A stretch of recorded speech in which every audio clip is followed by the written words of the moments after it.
Whoa. Lift.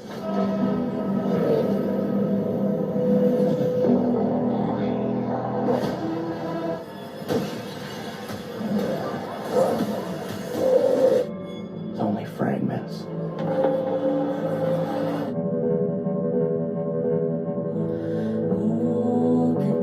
I'm the bricklayer. Not doing this for us, but for the world we fought to protect. Need your attention, please. I'm gonna burn this place to the ground. What's up, guys? Today I'm checking out the brand new Thundeal TD98 Android LED video projector.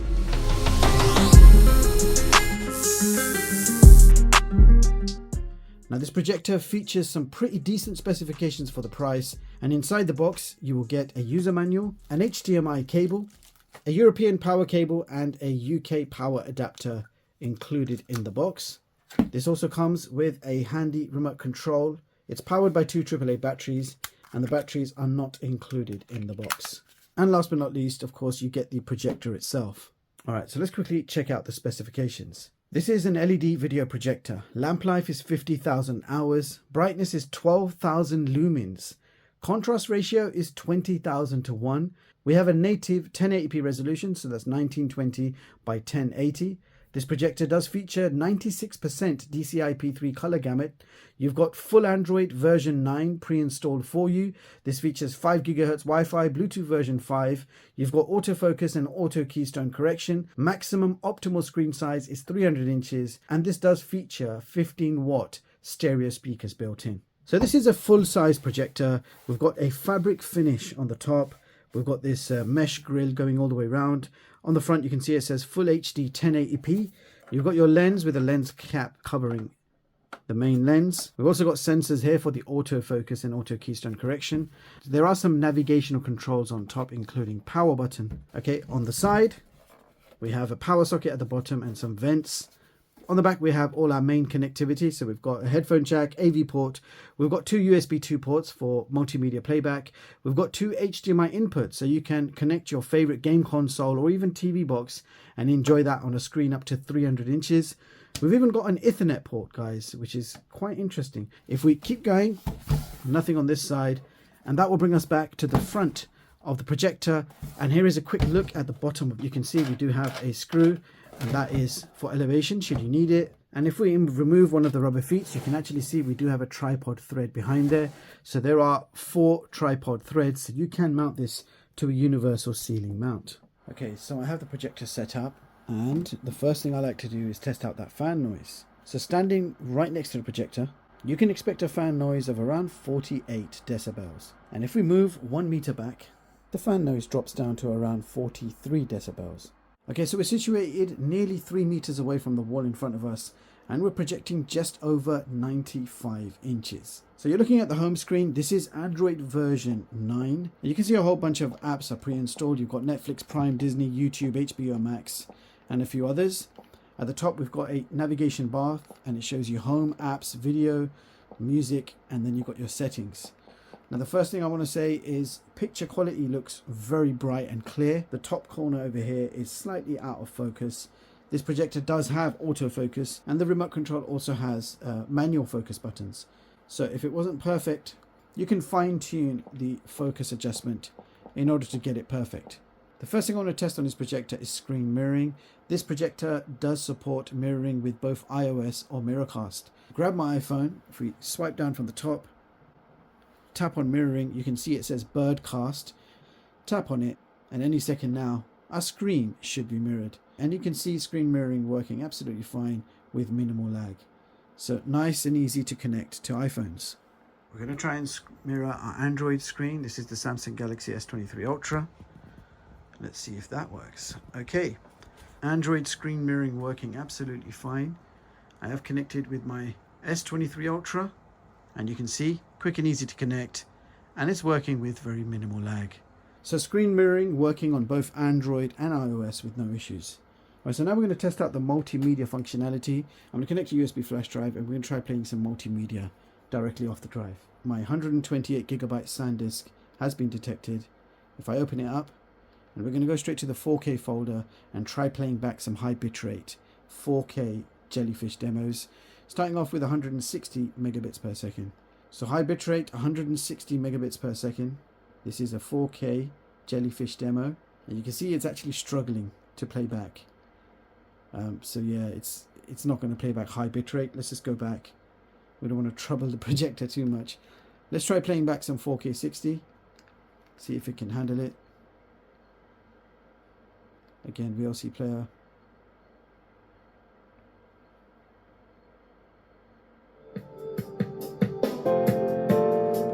So you can hear the audio, but the video is not keeping up. We'll try it again, see if it works. Yeah, so it's a 1080p projector. It can't decode 4K, so it's struggling. Let's just attempt 1080p. Mr. Voss, our textbook says that the discovered penicillin... Okay, so as you guys just saw, we are able to play back 1080p movies directly from a USB flash drive. As long as they're 1080p, it's going to work. But 4K is not supported. It's not a 4K projector. And this projector cannot decode 4K. So you're not going to be able to play any 4K content on this projector. But 1080p works absolutely fine.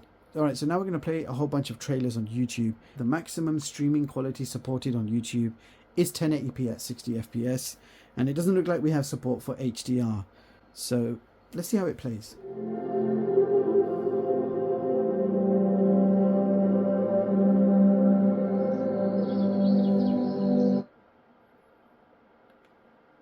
So we're streaming 1080p 60 on YouTube. YouTube does appear to stream okay, although there were some dropped frames, but they weren't that noticeable. So YouTube streaming was pretty decent enough.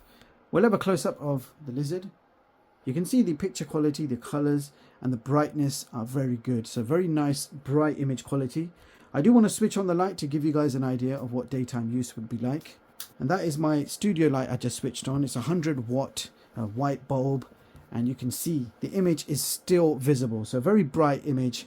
And what I'm going to do is I'm just going to play a trailer now with the light on. Some of you have requested that I do a more extensive test to show you guys what it's like with the projector with the light on. So lights on, play another trailer, let's see what it looks like.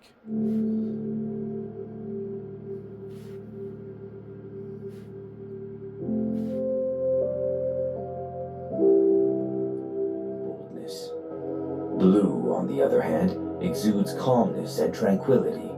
It evokes...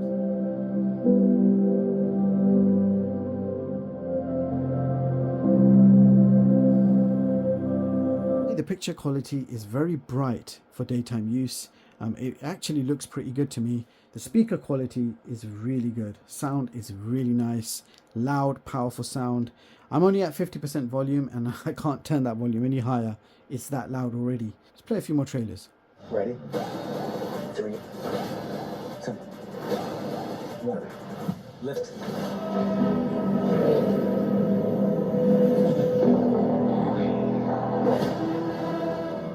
It's only fragments.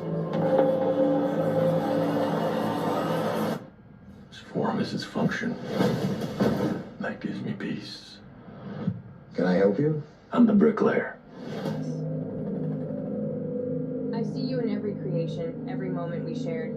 Your legacy is my childhood. Everyone, need your attention, please. I'm gonna burn this place to the ground. I'm not going to be the Dragon Warrior anymore? You will advance to spiritual leader of the Valley of Peace. Inner peace. We're all asking.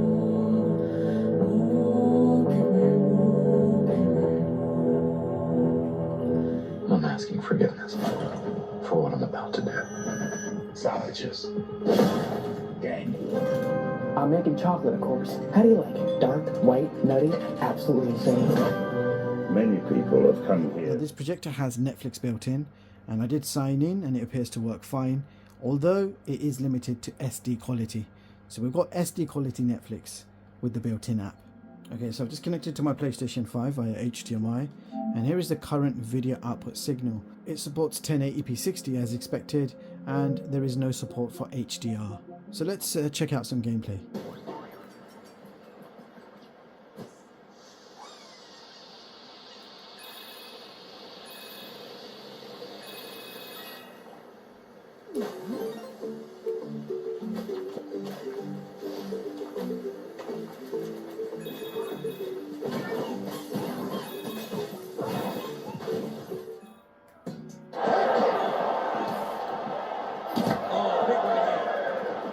Oh, big left hand there.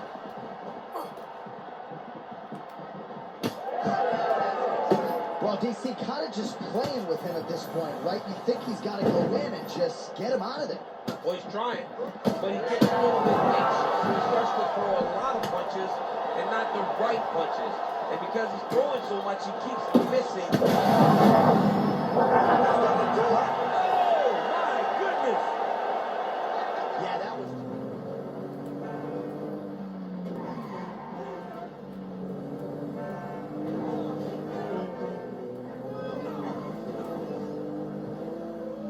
Forgive me.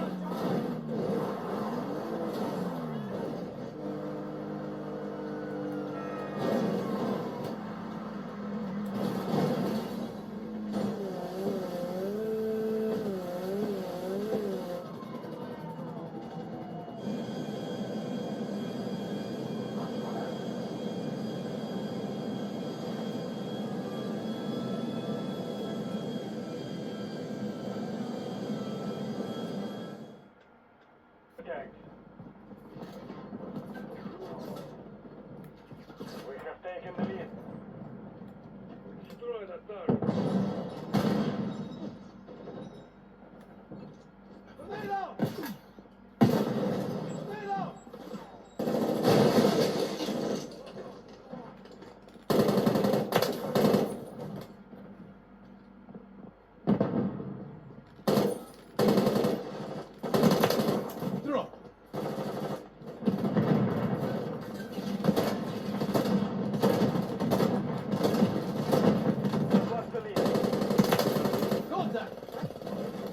Head over to the main system settings. Over here you can see Wi-Fi settings, where you can connect to your local Wi-Fi, and you can see 5 GHz Wi-Fi is supported. And this projector also has Ethernet, so you can go wired if you want, and you can also create a hotspot. You got built-in Bluetooth as well, so you can connect to certain hardware. The remote control is very responsive, and it does work over long operating distances thanks to Bluetooth, so you don't even have to aim the remote at the projector. You can naturally aim straight and use the remote, and it's very responsive. We've got projector settings, so we've got front desktop, you've got rear desktop, you've got front ceiling and rear ceiling. You've got automatic keystone correction, and you do have 4-point manual keystone correction, so you can adjust all 4 corners to get the image exactly how you want it. I will show you automatic keystone correction in action. We've got automatic focus, which is always on. You've got manual focus. You also have digital zoom. So if you had this projector set up in a room and the wall's not big enough, and the picture, in case it was overlapping the ceiling, you could shrink that image down to around 50%, and then it would fit your wall. I'm going to bring it back to 100% because we don't actually have that problem. If we keep going, you've got correction settings. So you've got some options here to configure on how auto correction will work. If you just move the projector slightly, the autofocus and auto keystone correction will kick in. There you go. So now it is adjusting. So that was a quick demonstration of the autofocus and auto keystone correction in action. And you can see it done a pretty good job. Now we've got system updates, so you can do online updates and local updates, and you've got factory reset. Other settings you have, we've got boot source option, so you can boot up HDMI every time you power on, HDMI 2, AV port or off. Power on option, so when you press the power button, standby or direct. You've got language settings, and I'll quickly show you all the languages available. I'm just going to skim through them. You guys can recognize all the languages right there. Okay, so there's quite a few languages. If we go back, you can also schedule a shutdown, so you've got 10 minutes all the way to 120 minutes. We've got shutdown lens reset, on or off. You've got HDMI arc, which you can turn on or off. The keypad tones that you're hearing right now, you can switch that off if you want to use it silently. And then you've got your date and time settings, which is set on auto, but you can manually adjust it if you need to. So there you have it, guys. That was the TD98 Android projector. So let's bring up the pros and cons, and here are my thoughts. The projector offers a pretty good home cinema experience for the price, depending on where you buy it from. Brightness is very good, and the projector can even be used in the daytime. Colors and contrast also looked quite nice. Dark scenes in movies also rendered well. You have video and audio presets and other tweaks that you can play around with. You have a nice, well laid out OS based on Android 9. Yes, I know it's a little outdated, but it does come with plenty of apps built in and the ability to sideload your own APKs. Screen mirroring also works very well, supported by both iOS and Android phones. The autofocus is very good and the auto keystone correction is decent, but manual options are available for both. You also get super responsive Bluetooth remote control included. The built-in speakers are also very good quality with very decent sound separation. Volume gets very loud and going past 50% volume was too much for my setup. So great built-in speakers included. Now when you connect a game console like the PS5, it lets you game in the native 1080p resolution, but unfortunately HDR is not supported. Nevertheless, I am still enjoying playing my PS5 games on this. It still looks amazing playing 1080p games on a 100-inch display, and the audio was also quite immersive. Fan noise is quite loud at 48 decibels when standing right next to the projector, but to be honest, the speakers are so powerful they completely drain out the fan noise. I could not hear that fan noise when I was playing COD on my PS5, so not an issue for me. To sum this one up, here is my top performing video projector chart of 2024, allowing you to compare the specs and prices of all the latest projectors. Now to start the new year with a brand new projector chart 2024 version, we have taken 10 of the best projectors of 2023 and we will continue entering every single projector that we review, ranking them according to the overall projection quality and features. So as you guys can see, the Thundeal TD98 takes position 10 on this chart. Now you can find all my latest charts at chixtech.com and read them at your leisure and completely free of charge. I hope you found this video useful. Do check out the links in the description box for more info, prices, offers, etc. If you have any questions, you guys know what to do, and please don't forget to support the channel by hitting the like and sub button. That's all for this video. Thank you so much for watching and I'll catch you all in the next one. Peace.